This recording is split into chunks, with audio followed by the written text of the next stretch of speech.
오늘은 깨어나서 깨우라, 깨어나서 깨우라 하는 제목으로 우리 하나님 말씀 함께 나누도록 하겠습니다. 이 로마에 도착해서 가택 연금된 바울은 로마 유대인 지도자들을 불러서 아침부터 저녁까지 하나님 나라와 예수 그리스도에 대해서 가르치기 시작했는데, 이 바울의 메시지에 대한 유대인들의 반응은 우리가 지금까지 사도행전에서 봐왔던 패턴대로 믿는 자와 믿지 않는 자로 갈라지게 됐다는 것이었습니다. 왜 이런 반응이 계속 줄곧 나타나는가? 예수님께서 그렇게 말씀하셨기 때문에 주님께서 말씀하신 대로 반응이 나타나는 것입니다. 마가복음 16장에서 너희는 온 천하에 다니며 만민에게 복음을 전파하라. 믿고 세례를 받는 사람은 구원을 얻을 것이요 믿지 않는 사람은 정죄를 받으리라. 주님께서 이렇게 말씀하시고 하늘로 올라가셨습니다. 우리 생각에 복음이 전파되면 다 받아들이면 좋겠고, 우리 가족들에게도 복음을 전하면 다 믿고 받아들여서 다 함께 천국 가는 게 얼마나 좋을까, 모든 사람들이 다 천국을 가면 얼마나 좋을까 이렇게 생각하지만 그렇지 않습니다. 믿는 자들이 있고 믿지 않는 자들이 항상 나타나게 될 것입니다. 믿는 자가 얼마나 될지, 믿지 않는 자들이 왜 안 믿는 것인지 우리는 알 길도 없고 알 필요도 없습니다. 주님께서 우리에게 명하신 것은 온 천하에 다니며 만민에게 복음을 전파하라 하시는 이 명령뿐입니다. 귀를 닫는다고 해서 우리가 실망할 필요가 없고, 잘 받아들인다고 해서 잘난 체할 필요가 없는 이유는 그 일은 전적으로 성령님께서 주관하시는 일이기 때문에 그렇습니다. 때가 되면 하나님의 백성들은 복음을 받아들일 것이고 믿게 될 것입니다. 유대인들이 복음을 거부할 것에 대해서 이사야는 이 백성이 듣기는 들어도 도무지 깨닫지 못하며 보기는 보아도 도무지 알지 못하는도다 이렇게 예언을 했습니다. 이스라엘 백성이 완악하여져서 하나님의 말씀을 받아들이지 않는 것은 예나 지금이나 습관적인 문제라 하는 것입니다.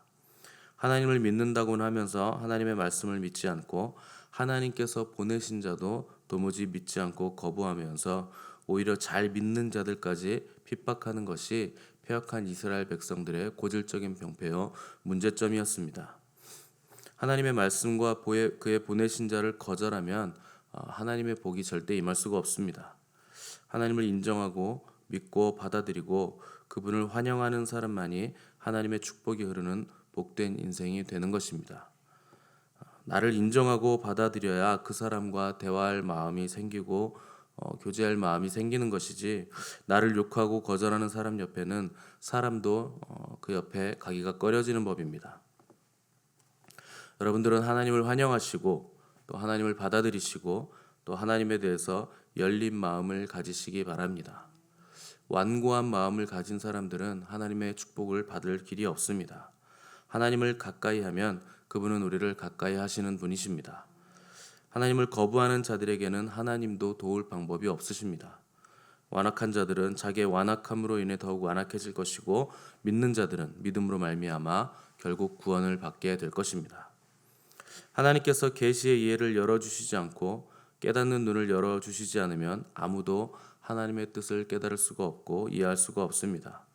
그 신명기에 보시면 하나님은 명령과 규례를 행하지 않으면 폐병과 열병과 재앙으로 치실 뿐만 아니라 머리 위에 하늘은 노시 되고 땅은 철이 될 것이라 이렇게 말씀을 하셨습니다.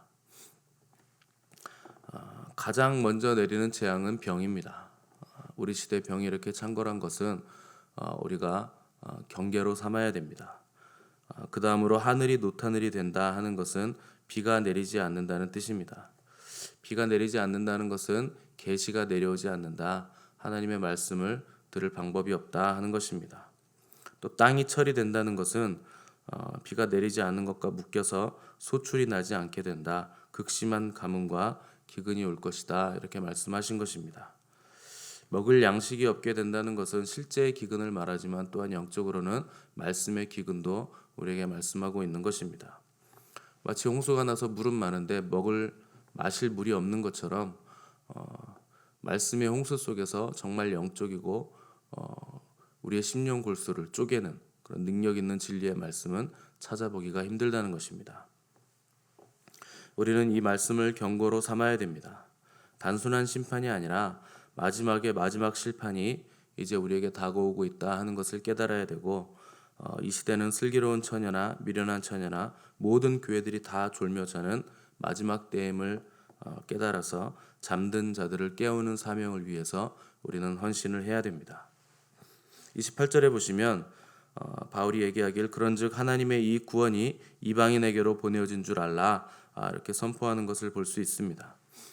이것은 바울이 유대인들을 정죄하거나 분노해서가 아니라 자기 동족인 유대인들이 예수 그리스도의 복음을 받아들이지 않는 것에 대한 영적인 답답함과 안타까움 속에서 터져 나온 말입니다. 하나님은 우리가 아니더라도 얼마든지 하나님의 계획을 이루어 가실 수 있으십니다. 유대인들마저도 하나님께서 폐역하고 복음을 받아들이지 않았을 때 이방인들에게도 그 촛대를 옮기셨고 유대인 그 나라들은 망하게 놔뒀다는 것을 우리가 기억을 해야 됩니다. 우리가 거역하고 폐역하게 행한다면 얼마든지 하나님은 촛대를 옮기셔서 하나님의 뜻을 다른 사람들을 통해서 이루실 수 있는 분이십니다. 이 구약에서부터 이스라엘 백성들은 하나님의 말씀을 전하는 선지자들의 소리에 귀 기울이지 않고 오히려 이 선지자들을 때려 죽이고 핍박했던 사람들입니다. 선지자들의 외침은 너희들이 거기로 가면 절벽으로 떨어진다. 너희가 살아나려면 그리로 가면 안 된다. 이렇게 외침이었는데 아무리 외쳐도 듣지 않고 오히려 나의 갈 길을 방해한다고 때려 죽이는 사람들이 바로 유대인들이었다 하는 것입니다. 유대인들뿐만 아니라 이 시대의 모든 사람들이 그런 길로 달려가고 있습니다. 모든 교회들이 여기로 가는데 왜 대세를 따르지 않는 것인가 이렇게 생각하다가 같이 죽음의 길로 멸망의 길로 떨어져 간다는 것입니다. 성전이 무너지고 땅을 잃어버리고 결국 바벨론에게 포로로 끌려가면서 그 땅에 포로된 땅에서 너희들 노래 한번 불러봐라 하는 그 치욕스러움을 겪으면서도 여전히 목이 곧고 회개치 않는 유대인들의 어리석음을 보면서 바울이 깊이 탄식을 한 것입니다. 여러분 하나님을 믿으시기 바랍니다. 믿는 척하지 마시고 아는 척하지 마시고 신앙이 있는 척하지 마시고 괜찮은 척하지 마시고 하나님을 온 마음 다해 믿으시기를 바랍니다. 하나님의 눈동자와 같은 유대인들이라도 하나님은 멸망하게 놔두셨습니다. 내가 만들어 놓은 하나님 그림에 하나님을 맞추지 마시고 있는 성경 그대로의 하나님께 자신을 던지셔서 올인하시기 바랍니다. 우리가 평생 신앙생활을 했는데 아직도 광야에서 왔다 갔다 헤매면 답이 없습니다. 광야는 죽지 못한 자아입니다. 두 마음이 왔다 갔다 하는 곳입니다. 그런데 많은 사람이 광야에 머물러 있으니까 거기에 있어도 괜찮은 줄 자꾸 착각하는데 절대 거기에 머물러 있으면 안 됩니다. 거기가 우리의 목적지가 아니라 가나안이 우리의 목적지입니다. 진리를 받아들이는 자만이 끝까지 진리를 수호하는 남은 자가 될 수 있는 것입니다. 남은 자만이 가나안 땅에 들어갈 수 있습니다. 광야 1세대 남자들만 200만 명이었습니다. 그 중에 딱 2명 여호수아와 갈렙만이 가나안 땅에 들어갔습니다. 믿지 않는 자들이 아니라 믿는 자들 200만 명 중에 2명 들어갔다는 것입니다. 확률로 치면 100만 분의 1입니다. 진리의 길이 얼마나 좁은 길인지 여러분 감이 오십니까? 100만 분의 1의 길이 바로 좁은 길이요 진리의 길입니다. 그것도 믿는 사람 중에서입니다. 정확히 말하면 교회 다니는 믿는다고 하는 사람 중에서 100만 분의 1 확률로 가나안 땅에 들어갔다는 것입니다. 우리는 죄와 싸우되 아직까지 피 흘리기까지 싸워본 적이 없고 충성은 하려고 했을 때 죽기까지 충성해 본 적은 없습니다. 아직까지도 광야에 머물러 있다면 여러분 이제 잠에서 깨어나셔야 됩니다. 제가 우리 교회에 와서 지속적으로 계속 이 메시지를 맺히고 있습니다. 여러분들은 들을 만큼 들으셨습니다. 1년 들으셨으니까 들을 만큼 들으셨고 이제 깨달을 만큼 깨달으실 때가 됐습니다. 그럼에도 불구하고 저는 이 메시지를 계속 외칠 것인데 완악한 자들은 결국 듣지 않습니다. 아무리 외쳐도 자기가 갈 길을 간다고 하고 많은 사람들이 가는 길을 나도 가려고 하고 대세를 따른다고 할 것입니다. 그러나 여러분들은 깨어나시기 바랍니다.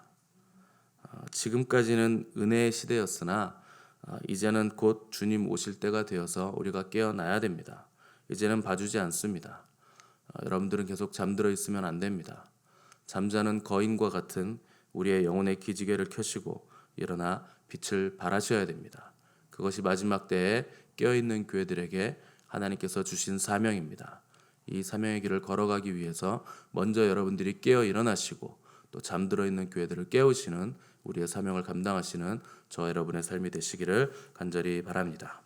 함께 기도하겠습니다.